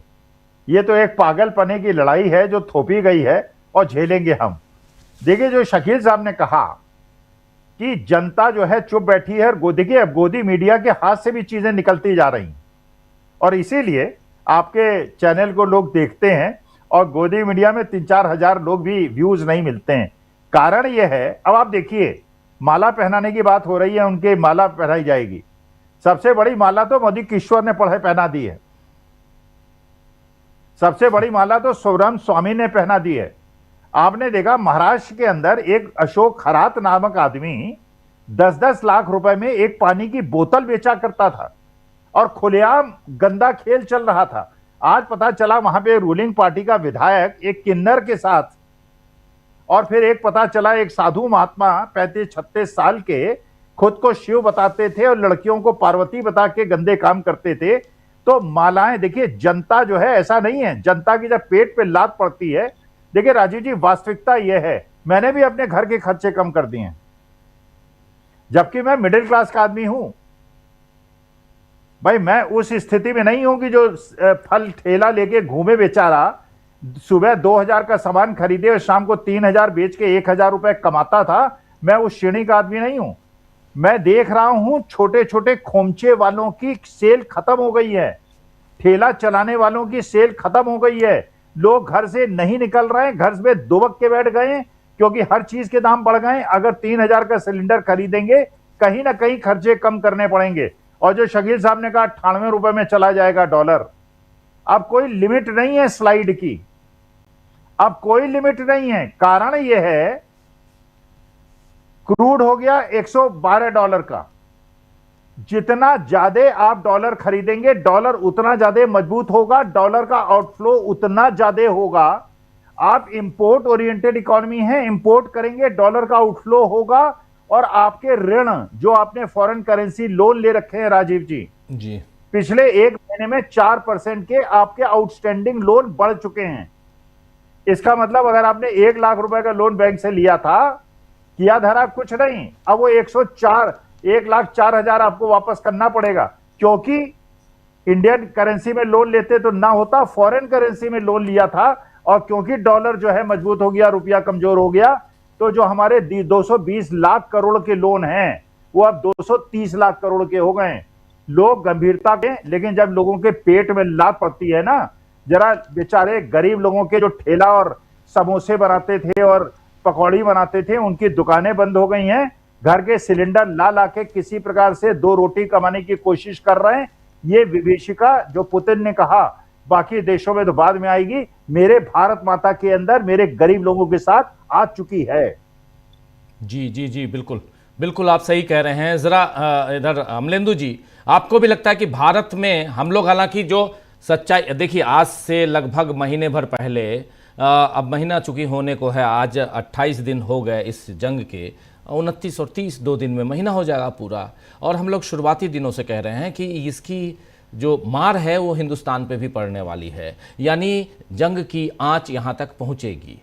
शुरुआत में हम लोग बात कहते थे तो पेट्रोलियम मिनिस्टर और बाकी लोग भेजते थे नोटिस कि ये अफवाह है, अफवाह मत फैलाइए। अब खुद कह रहे हैं प्रधानमंत्री सदन के दोनों सदनों में आके कि कोविड जैसे हालात हो सकते हैं। रूस के राष्ट्रपति कह रहे हैं कोविड जैसे हालात हो सकते हैं। अभी हमारे तमाम साथी इस पे अपना विश्लेषण भी कर रहे थे। अब जो आगे की परिस्थितियां हैं, जिसके बारे में अभी हमारे 2 साथी, तीनों साथी, सुनील शुक्ला जी भी, शकील जी भी और स्वामी जी भी, तीनों ने बहुत खुल के कहा है। और ज़रा आपसे भी समझना चाहता हूँ, और मैं इस बात को बिल्कुल यहाँ ये रखते हुए कि कोई अफवाह फैलाने का काम हम नहीं करते हैं, सीधा जो है वो बताने की कोशिश करते हैं। जो चल रहा है जंग की इस हालत में, वो दिखाने की, बताने की कोशिश करते हैं। बाकी की, क्योंकि कितना भी आप छुपा के रख लीजिए, दबा के रख लीजिए, कल न कल वो बाहर आएगी बातें और फिर विस्फोट होंगी। आपको क्या लगता है, रुपया 94 रुपये 83 पैसे, सेंसेक्स आज 1700 पॉइंट फिर गिरा, लाख कोशिश कर लो। आज क्लोजिंग था ना, इसके बाद सैटरडे संडे बंद है शेयर बाजार, 1700 पॉइंट गिर गया। वो डोनाल्ड ट्रंप 10 दिन बढ़ा दिए हैं, उसके बाद शेयर मार्केट का गिरना छोटी बात नहीं है। 5 दिन बढ़ाने के बाद शेयर मार्केट अप हो गया था। आज एक्साइज ड्यूटी आपने कम कर दी, उसके बाद शेयर बाजार गिर गया। इकोनॉमिकली इस बात को, हिंदुस्तान के हालात को समझना ज़रूरी है। हम जरूर वहाँ पर जो चल रहा है उसकी बात कर रहे हैं, लेकिन इंडिया में चुनाव है, आप जानते हैं 5 राज्यों में चुनाव है, और चुनाव में अपनी मनमर्जी जो चल रहा है वो देख रहे हैं आप। चुनाव आयोग के लेटर हेड पे, चुनाव आयोग की चिट्ठी पे, और वहाँ मुहर लगा हुआ अगर भारतीय जनता पार्टी का आता है और उसके बाद उसमें चुनाव आयोग उसमें माफी मांगता है। आश्चर्यजनक बात है। देखिए, चुनाव आयोग कहता है कि गलती हो गई हमारे किसी क्लर्क की, उसके बाद नोटिसेस जारी किए जा रहे हैं जिन लोगों ने उसको शेयर किए उस चिट्ठी को। तो चल क्या रहा है? आप बोले हम बोलें तो फिर ये अफवाह है, और बाकी आप मान ले तो अफवाह नहीं है। कैसे, क्या किया जाए, क्या किया जाए? ये बहुत, और मैं अपने तमाम दर्शकों से भी ये अपील करता हूं और आप सबसे भी कि अमलेंदु जी, करें तो क्या करें? आप बताइए। देश के हालात के सामने रखना है ना, देश के हालात जो सही है वो तो रखना पड़ेगा। बिल्कुल राजीव जी, जो देश के हालात हैं वो रखना पड़ेगा। और आपको याद होगा राजीव जी कि जब प्रधानमंत्री नरेंद्र मोदी जो थे वो प्रधानमंत्री बने थे, उनका एक भाषण बड़ा मशहूर हुआ था और उन्होंने कहा था कि भाई अगर मेरे आने से कच्चे तेल के दाम कम हो गए तो मैं बड़ा नसीब वाला हूं, तो इसमें दूसरों को जलन क्यों होती है, इसी तरह की कुछ बात कही थी। तो मैं फायदा देश के लोगों को दे रहा हूं। तो भाई अब ये अगर कच्चे तेल के दाम बढ़ रहे हैं तो ये किसके नसीब से बढ़ रहे हैं? फिर ये भी मोदी जी के नसीब से ही बढ़ रहे होंगे। अगर आपके नसीब से कम हो गए थे तो तेल आपके नसीब से ही उसके तेल के दाम बढ़ रहे होंगे। सवाल राजीव जी ये है कि जब प्रधानमंत्री नरेंद्र मोदी गए थे इजराइल और खूब झूमा झपटी और चिपटा चिपटी गले पड़ना सब कुछ हुआ नेतन्याहू के साथ, तो नेतन्याहू ने कान में कुछ तो का बताया ही होगा ना कि क्या होने जा रहा है, क्या होने नहीं जा रहा है। तो अगर आपको मालूम था क्या होने जा रहा है, नहीं होने जा रहा, और नहीं भी मालूम था राजीव जी, उसने नहीं भी बताया, तो आप 140 करोड़ लोगों के आप प्रधानमंत्री हैं, तो आपके अंदर खुद इतना विजन होना चाहिए, और होगा भी, मुझे लगता है इतना विजन होगा कि आप समझ सकें कि आगे हालात क्या बनने जा रहे हैं। आपके अगर 28 जहाज वहां खड़े हुए थे तो आपने ये क्यों नहीं कहा उससे, नेतन्याहू से, कि भाई मेरे ये 28 जहाज यहाँ से निकल जाने थे, उसके बाद कुछ करना जो भी करना है। तो देश में परिस्थितियां इतनी जल्दी नहीं बिगड़ती, बिगड़ती तो बाद में भी। भाई 28 जहाज निकलाते तो उसके 1 महीने के बाद बिगड़ती। तो जो परिस्थितियां शुरू से ही बिगड़ना शुरू हुई तो वो थोड़े समय के लिए रुक सकती थी, लेकिन चूंकि आपके पास, आप तो लंबे विजन वाले व्यक्ति हैं, विजनरी हैं, बहुत बहुत लंबा विजन है आपके पास। इतना लंबा विजन है कि आपने कम कर दिए एक्साइज के ड्यूटी कम कर दिए तो आपका एनडीए के सांसद सम्मान करेंगे। इतना ज्यादा आपके पास विजन है, तो इसी विजन से जो आप विजन लेकर चले थे कि ये कम हो जाएगा, तो विजन जनता के काम में क्यों नहीं आता है आपका विजन? जी, ये आपका सारा विजन जो है वो अंबानी, अडानी और बड़े पूंजीपति हैं उनके ही पक्ष में क्यों आपका विजन चलता है? भाई जाहिर सी बात है कि विजन आपका बड़ा है। अगर आप ये कम कर रहे हैं पैसा, ये एक्साइज ड्यूटी कम कर रहे हैं और इससे प्राइवेट कंपनियों को फायदा हो रहा है, तो विजन तो बड़ा है आपका, लेकिन उसका जनता को क्या फायदा? राजीव जी, हमारे बगल में ये जो विजुअल चल रहा है, ये ईरान के राष्ट्रपति हैं डॉक्टर मसूद पेजेश्कियन। ये होता है राजीव जी जन नेता। Doctor Masoud Pezeshkian grocery stores में जा रहे हैं और जाकर देख रहे हैं किसी चीज की कोई कमी तो नहीं है, क्योंकि उन्हें मालूम है कि युद्ध लंबा खिंच सकता है, ट्रंप के ऊपर कोई भरोसा नहीं है, जिसने लगातार धोखा दिया है, जो बातचीत की टेबल पर था वो धोखा दे सकता है, तो आगे भी होगा। तो वो अपनी तैयारी कर रहे हैं, ग्रोसरी स्टोर्स में जाकर। हमारे प्रधानमंत्री क्या कभी किसी पहुंचे ग्रोसरी स्टोर पर कि क्या क्या सामान की स्थिति है, क्या नहीं है? ग्रोसरी स्टोर छोड़ दीजिए, क्या जो आपका नेफेड है उसके डायरेक्टर जो आप ही के व्यक्ति हैं जिनको आपने बनाया है, क्या आपने उनको बुलाकर पूछा कि आलू और प्याज की क्या स्थिति है आपके गोदामों में? कितना आलू प्याज है? दाम तो नहीं बढ़ेगा आलू प्याज का अगर जंग बढ़ती है। गेहूं की क्या स्थिति है? गेहूं की फसल जो जिस तरीके से मौसम बदल रहा है, हालांकि कट चुकी है, लेकिन वो कितना उसका नुकसान हुआ है, कितना आपके पास स्टॉक है? क्या हमारे प्रधानमंत्री ने चिंता की? तो चिंता कौन करेगा राजीव जी? मैं और आप तो नहीं करेंगे ना ये चिंता। हम और आप तो अपने किचन की चिंता करेंगे कि भाई महीने भर का राशन है कि नहीं है, सिलेंडर अगर खत्म हो जाएगा तो महीने भर के बाद तो दूसरा सिलेंडर कैसे मिलेगा? अगर हमारे पास डबल सिलेंडर है तो 35 दिन के बाद बुक करने पे होगा, 35 दिन के बाद बुक करेंगे, 35 दिन के बाद आएगा, तो कैसे हमारा चलेगा? तो ये तो हम चिंता करेंगे ना, इसकी करेंगे। तो जैसी चिंता किचन की हम करते हैं, तो परिवार, जब कहा था प्रधानमंत्री ने लाल किले की प्राचीर से परिवारजनों, तो परिवारजनों तो आपने परिवार का कितना ध्यान रखा, या केवल संघ परिवार का ही ध्यान रखेंगे? और ये बाकी 140 करोड़ परिवारजन जो है ये इसी तरीके से लाइनों में लगते रहेंगे? तो राजीव जी ये सवाल तो उठेंगे। और दूसरी बात, जब प्रधानमंत्री खुद कह रहे हैं कि कोविड जैसी परिस्थितियां हैं, जैसे हम कोविड से लड़े वैसे लड़ेंगे, पुतिन भी कह रहे हैं और प्रधानमंत्री पुतिन से पहले कह चुके हैं, तो इसका मतलब आपको अंदाजा है कि कुछ परिस्थितियां खराब हैं। और अगर परिस्थितियां खराब होंगी तो देश को बता दीजिए भाई साफ साफ कि कोविड जैसी क्या परिस्थितियां खराब हो सकती हैं, लोग उसकी तैयारी करें पहले से। लॉकडाउन तो आपने रात को 8 बजे आके बता दिया था कि लॉकडाउन हम लगा रहे हैं, हालांकि आज आपने कह दिया कि लॉकडाउन नहीं लगा रहे हैं। लेकिन लॉकडाउन लगाने की जो आपने की थी, उसके बाद जो परिस्थितियां बिगड़ी, अगर कुछ उस तरीके की परिस्थितियां, तो आप देश को पता क्यों नहीं देते हैं कि भाई 10 दिन के बाद ऐसी परिस्थितियां हो सकती हैं? सरकार का ये आकलन है, आप लोग अपनी तैयारी कीजिए, जनता से बता दिया जाए। तो ये अफरा तफरी जो दिख रही है, ये ना दिखाई दे। जो प्रधानमंत्री खुद कह रहे हैं कि साहब ये पैनिक जो है लोग बाइंग कर रहे हैं। अरे पैनिक बाइंग क्या करेगा राजीव जी? वीडियो वायरल हो रहा है, पेट्रोल पंप पे खड़ा हुआ है व्यक्ति, उससे पूछते हैं कि भाई आप जो है पैनिक बाइंग कर रहे हैं। उसने कहा पैनिक बाइंग क्या करेंगे? उन्होंने कहा ये आप टंकी फुल कराएंगे? टंकी फुल तो तब कराएंगे ना जब भी पैसा होगा टंकी फुल कराने का। टंकी फुल तो तब कराएंगे जब टंकी फुल कराने का, यानी बाइक की टंकी फुल कराने का पैसा होगा तब टंकी फुल कराएंगे ना, बाइक तो फुल हो जाएगी। जी। तो वो पैसा नहीं है आदमी के पास, और आप कहने के लोग पैनिक बाइंग कर रहे हैं। तो ये परिस्थितियां राजीव जी है। तो ये इसके लिए देखिए बहुत कुछ जिम्मेदार सरकार है। सरकार अपनी जिम्मेदारी कभी नहीं मानती है। कोरोना में सरकार ने अपनी जिम्मेदारी नहीं मानी। आप लगवाते रहे कि साहब आपको ट्रेन में नहीं चढ़ने दिया जाएगा, आपको जहाज में नहीं चढ़ने दिया जाएगा अगर वैक्सीन नहीं लगी होगी, और आप हाई कोर्ट में, सुप्रीम कोर्ट में जाकर कह देते हैं कि हमारी तरफ से तो कुछ नहीं था कि आप लगवाइए वैक्सीन, मत लगवाइए, और लोग मर रहे हैं वैक्सीन से, तो लोग जाने जिन्होंने लगवाई, आपकी कोई जिम्मेदारी नहीं। तो जी। हाथ जा क्या आप खड़े हो जाते हैं। तो ये परिस्थितियां राजीव जी, तो ये चिंता करनी पड़ेगी। प्रधानमंत्री आपको इसलिए चुना गया, सरकार आपकी इसलिए चुनी गई कि आपको देश चलाना है, आपको अडानी अंबानी का कारोबार नहीं चलाना है। देश चलाने का जो काम सौंपा गया था, वो काम आप ईमानदारी के साथ कीजिए, जिसकी आपने शपथ ली है। जी राजीव जी बिल्कुल बिल्कुल। सुनील शुक्ला जी, सुनील शुक्ला जी, सुनील शुक्ला जी हैं? हाँ सुनील जी, क्या लगता है आपको, क्या लगता है इस जंग का कितना असर पड़ चुका है हिंदुस्तान पे, या कुछ नहीं?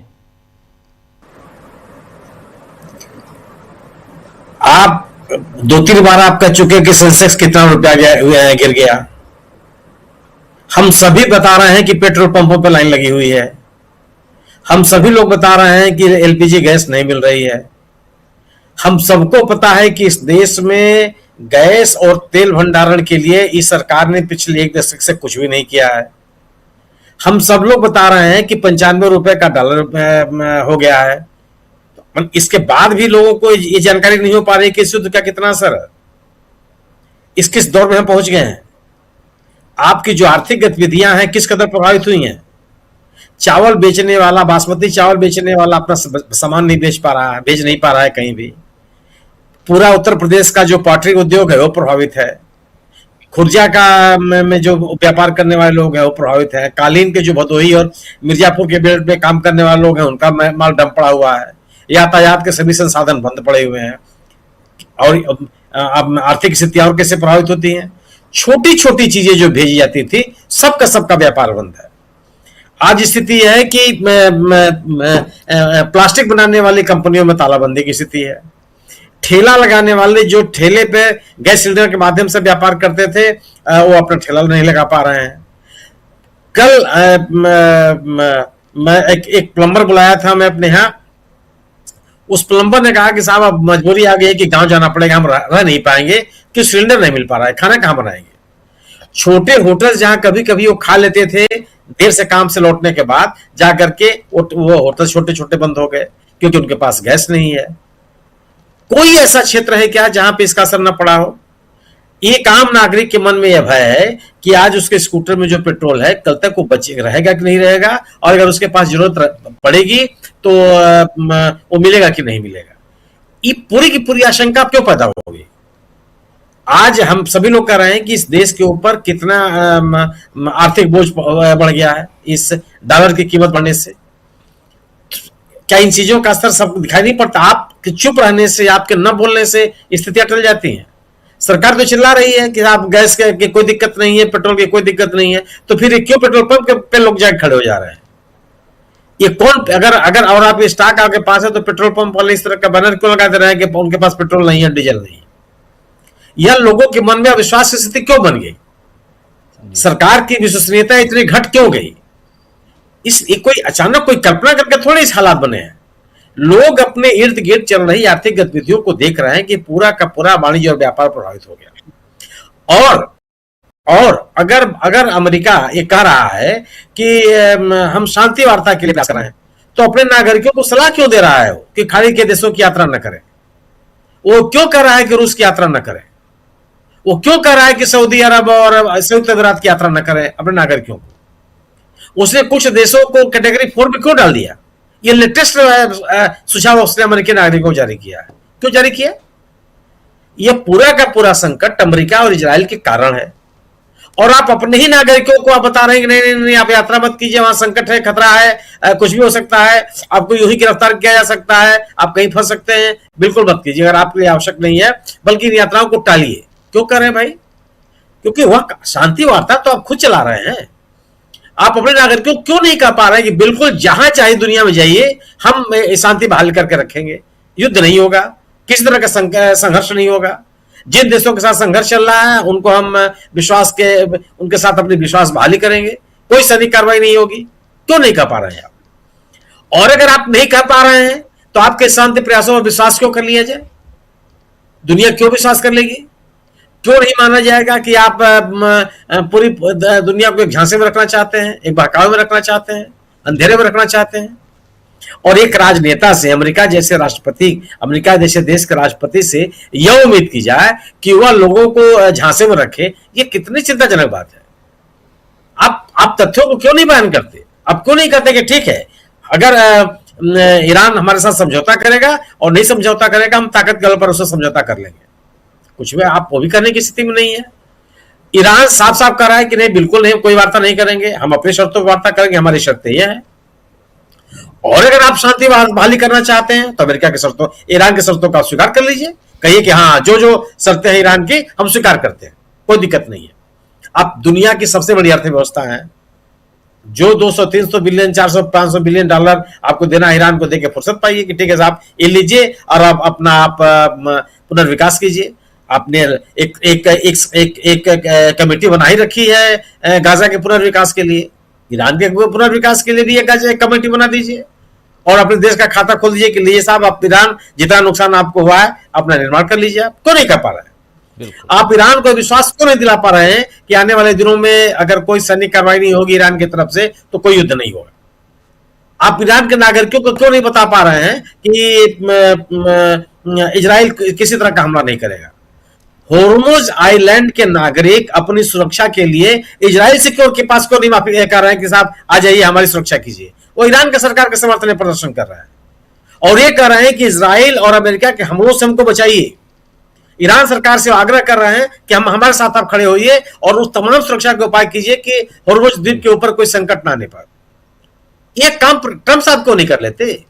ये ट्रंप साहब, मान लेता हूं कि पेजेस्किन साहब के मन में विश्वास नहीं होगा, अग्राची साहब के मन में विश्वास नहीं होगा, आम जनता क्यों नहीं विश्वास कर रही है आप पर? इसलिए कि आप जो भी काम कर रहे हैं और उस जो कह रहे हैं और उसके बैकग्राउंड में, उसके पृष्ठभूमि में जो गतिविधियां चल रही हैं, वो आपकी कई बातों का समर्थन नहीं करते। और अगर आप कोई बात कहते हैं और वो और अन्य गतिविधियां उन बातों का समर्थन नहीं करती तो आपका विश्वास नहीं बढ़ सकता। संभव नहीं है। ये खाड़ी के देशों का यह संकट अमेरिका और इजराइल ने खड़ा किया है। इस संकट के कारण दुनिया के ऊपर पड़ने वाले प्रभाव को दूर करने की जिम्मेदारी इजराइल और अमेरिका की है। मानवता की हत्या करने के लिए जिम्मेदार है। जिस तरीके से इन्होंने बच्चों की हत्या की है, जिस तरीके से इन्होंने अस्पतालों पर हमले किए हैं, जिस तरीके से इन्होंने गाजा में लोगों के पास छोटे बच्चों की हत्याएं की और राहत सामग्री नहीं पहुंचने दी, सवाल है कि दुनिया सहज रूप से आप पर विश्वास नहीं करेगी। इनके सभी इन करतूतों को लोगों ने देखा है और अभी भी लोगों की स्मृतियों में बना हुआ है। ट्रंप दुनिया के पैमाने पर एक ऐसे राष्ट्राध्यक्ष के रूप में सामने आए हैं जिससे पूरी दुनिया तबाह है। ये यही अमेरिका है जिसके आग्रह पर लोगों ने इराक के युद्ध में शामिल हुए थे। इन्हीं के सहयोगी देश आज कोई झांकने भी आने के लिए तैयार नहीं है। ये सोचना पड़ेगा ट्रंप को कि आखिर उन्होंने कौन सी ऐसी नीति अख्तियार की कि अविश्वास की पराकाष्ठा बन गई है। जी बिल्कुल बिल्कुल। कुल मिलाकर परिस्थितियां जो हैं वो खराब और ख़राब होती हुई नज़र आ रही हैं और इन सब के बीच भारत करे तो क्या करे। तेल कंपनियों को फ़ायदा पहुंचाने के लिए भारत में आज फैसला लिया गया कि एक्साइज ड्यूटी कम कर दी जाए। कम कर दिया गया, डीजल पे बिल्कुल ख़त्म कर दिया गया और पेट्रोल पे मात्र 3 रुपये। आखिर उनको फ़ायदा पहुंचाने के बाद आम नागरिक के ऊपर क्या हो रहा है? या तेल कंपनियां इतना प्रेशर बना चुकी थी कि आम जनता के जेब जो है वो और खाली हो जाए? लेकिन तेल है क्या अपने देश में? ये भी बड़ा सवाल है। कब तक के लिए है तो कब तक के लिए है? कितने शिप आ रहे हैं अपने देश में? तेल से ज़्यादा ज़रूरत एलपीजी और ऐसे जो गैस, खाना बनाने चूल्हा जलाने वाले जो गैस हैं उसकी किल्लत है, वो क्या दूर हो रही है? ये बहुत सारे सवाल हैं। इन सवालों के बीच ओवरऑल, न सिर्फ तेल गैस की बात, ओवरऑल आप मार्केट में जाके देखिए तो कीमतें कैसे आसमान छूने लगी हैं। मुनाफाखोरी यहाँ पर कितना, आपदा में अवसर तलाशने की कोशिश व्यापारी बहुत जल्दी करते हैं, ये आप लोगों ने देखा। शादी ब्याह का समय और अभी 2 महीने से आपने देखा सोना और चांदी दोनों की कीमत में, दोनों में कैसे आग लगी हुई थी। सोना जो है उसकी कीमत चली गई थी 2 लाख रुपए प्रति 10 ग्राम लगभग, और चांदी की कीमत चली गई थी 4 लाख रुपए प्रति किलो। तो ये अब हालांकि कम हुआ है, लेकिन इतना ज़्यादा, और किसकी जेब से? क्योंकि शादी ब्याह अगर घर में है तो आपको खरीदना है। तो बहुत सारी ऐसी चीज़ें जिसमें आपको बहुत नुकसान उठाना पड़ा है पिछले 2-1 महीनों में। क्या ये नुकसान और उठाना पड़ेगा? अगर उठाना पड़ेगा, और इसलिए और का मतलब और उठाना पड़ेगा अगर कह रहा हूँ मैं, तो यहाँ पर उसका आंसर भी मिलता है, हाँ उठाना पड़ेगा। क्योंकि जंग चल रही है और हमारे देश के प्रधानमंत्री दोनों सदनों में कह चुके हैं कि कोविड जैसे हालात दिखाई दे रहे हैं। दुनिया किस दिशा में जा रही है ये हम रोज बता रहे हैं आप लोगों को। चलिए, तो ध्यान रखिए। और कई लोग बोलते हैं कि आप रोज रोज यही बता रहे हैं, यही दिखा रहे हैं। बहुत ज़रूरी है भाइयों मेरे। कई लोग जो इस पर कमेंट कर रहे हैं कि आप हिंदुस्तान में चुनाव का समय है और आप चुनाव नहीं, ये चुनाव भी कवर करेंगे, चुनाव भी कवर करेंगे, चुनाव भी कवर कर भी रहे हैं, चुनाव भी कवर करेंगे और करेंगे, ग्राउंड पे जाएंगे, सब कुछ होगा। लेकिन ये बहुत ज़रूरी है क्योंकि यहाँ से हिंदुस्तान ही नहीं पूरी दुनिया जो है वो हिली हुई है। अभी हालात अगर अच्छे हो जाते हैं तो बहुत अच्छी बात है। अच्छे तभी होंगे जब जंग रुकेगी, लेकिन क्या जंग रुकने वाली है?